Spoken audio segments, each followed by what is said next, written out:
Welcome back, everybody. There's nothing worse than, that little tickle you feel in your throat when you just know you're about to get sick. Well, our guest today says you can actually keep that from ever happening again. It sounds kind of hard to believe. Dr. Raymond Francis joins us live now from Fort Lauderdale, Florida. Hi there, doctor. Hey, how are you? Good, good. I'm so glad we could make this work out. So you have this book that's called Never Be Sick Again, and that sounds amazing, but it's hard to believe. Well, it may be hard to believe because we don't experience that, but it's true. And the thing is this, here's what people need to know. The technology exists to not be sick. The information we already have is sufficient to prevent and reverse this epidemic of chronic disease that we have in America. And as you pointed out, you don't even have to have a cold.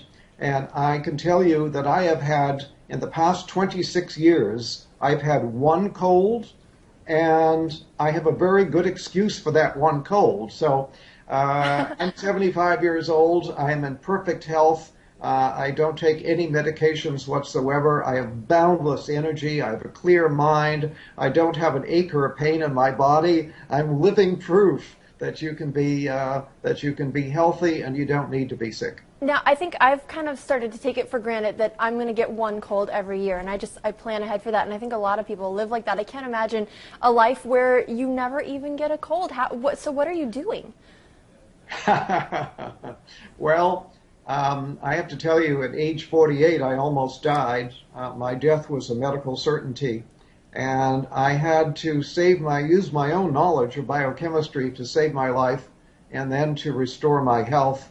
And that's what got me interested. Almost dying really caught my interest. What I do, I changed my diet. I changed my lifestyle. I've learned how to eat good food. I take very high quality supplements. In fact, I now make my own supplements and sell them, very, very high quality. I get regular exercise. I meditate on a regular basis. So in short, I changed my diet. I change my lifestyle, and I take very high quality supplements, and that's why I'm so healthy. So what are some changes that all of us can take? Because not everyone is able to, make their own supplements in their home. So what are some simple things that we can do right now to keep ourselves from getting sick again? Okay, well, simple things. If you want to do one thing and only one thing, get off of sugar. Sugar is a deadly metabolic poison. And if you look at it from a biochemical standpoint as to what happens to you when you eat sugar, I wish I had a blackboard here right now and I could fill a whole wall with what happens when you eat just 1 teaspoon of sugar. Now, what about the sugar in, say, like fruit or apple juice or something like that? Well, apple juice, no, but fruit. If you eat a piece of fruit, that's okay. Okay. A fruit juice is not okay because you get too much bioavailable sugar and you get a sugar spike in your blood. But when you get a sugar, you can eat 1 teaspoon of sugar. Within 2 hours, your immunity will be reduced by 50%. And then people say, oh, I caught a cold. No, you didn't. You reduce your immunity and you then made yourself susceptible to an infection. So that's why I don't get colds. I don't get infections because I keep my immunity strong and I don't eat sugar. All because of sugar. So that bag of jelly beans we've been passing around here in the newsroom ever since Easter, that's something that's hurting us.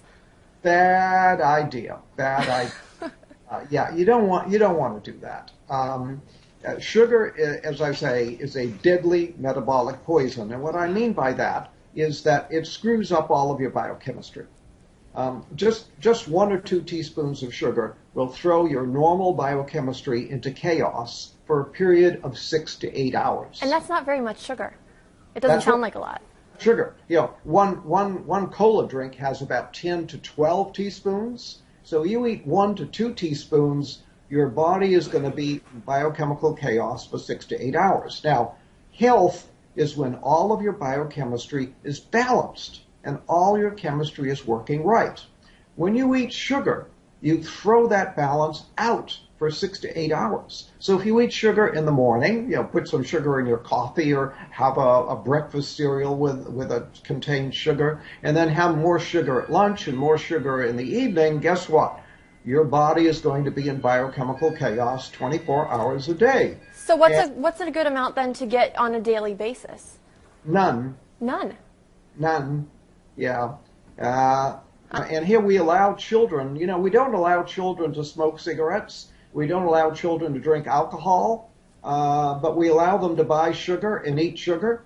Sugar is far more dangerous than alcohol or cigarettes. Really? Yeah, I was going to ask you, what do parents need to do? Because you're going to have a hard time convincing your child who wants candy right now that that's not good for them. Right. I understand the problem. I'm well aware of it. But you asked the question, what can people do? That's one thing anybody can do to improve their health. Sugar causes every imaginable disease. For example, Alzheimer's. Sugar is the leading cause of Alzheimer's. Sugar is a major cause of cancer, a major cause of heart disease, a major cause of diabetes. This is, it's a major cause of colds and flu. Sugar is a deadly metabolic poison. Get off of it. Now, let me ask you, how did you come to this understanding of sugar? Because if it's so bad, why aren't we hearing about this all over the place? A lot of, my doctors never told me not to eat sugar. Yeah, well, nobody ever told your doctor. Your doctor is not doing the research to find out. And the sugar industry spends so much money on campaign contributions to members of Congress that sugar is actually subsidized in America. It should be outlawed, and it's subsidized. Wow, and it's hard to convince people not to eat it because it tastes so good. That's why we all love it, Now, it does taste good. I want to ask you, how does this all apply to allergies? I'm actually fighting some allergies right now. I don't know if you can tell, but, I feel a little bit sick on a daily basis, and it's because of allergies, not a cold. Can you affect allergies this way as well? Absolutely. Sugar screws up all of your biochemistry. Health is when all of your biochemistry is running smoothly.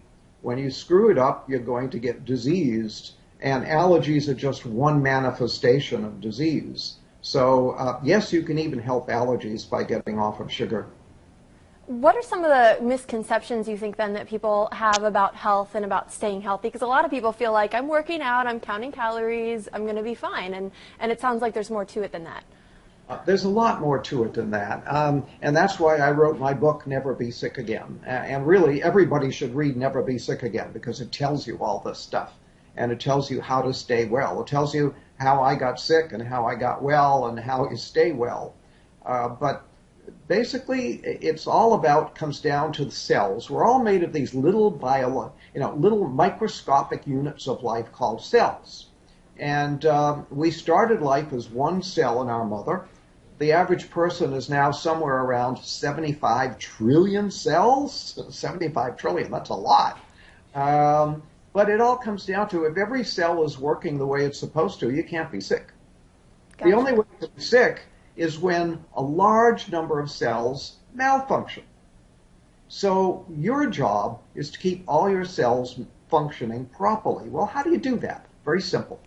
You give the cells all the nutrition they need on a daily basis, and they have a grocery list of what they need. So give them what they need on a daily basis and keep them free of toxins that can interfere with the normal function of the cell, and then the cells will function normally, and then you can't be sick. So you see, you can live a disease-free life simply by keeping your cells functioning normally. That sounds so simple when you say it. We do need to take a quick break. We have so much more to talk about. You actually wrote an entire book just on cancer, and I know a lot of people are going to be really interested to hear what you have to say on that. So we're going to take a quick break. Again, the title of the book, Never Be Sick Again. We'll be right back.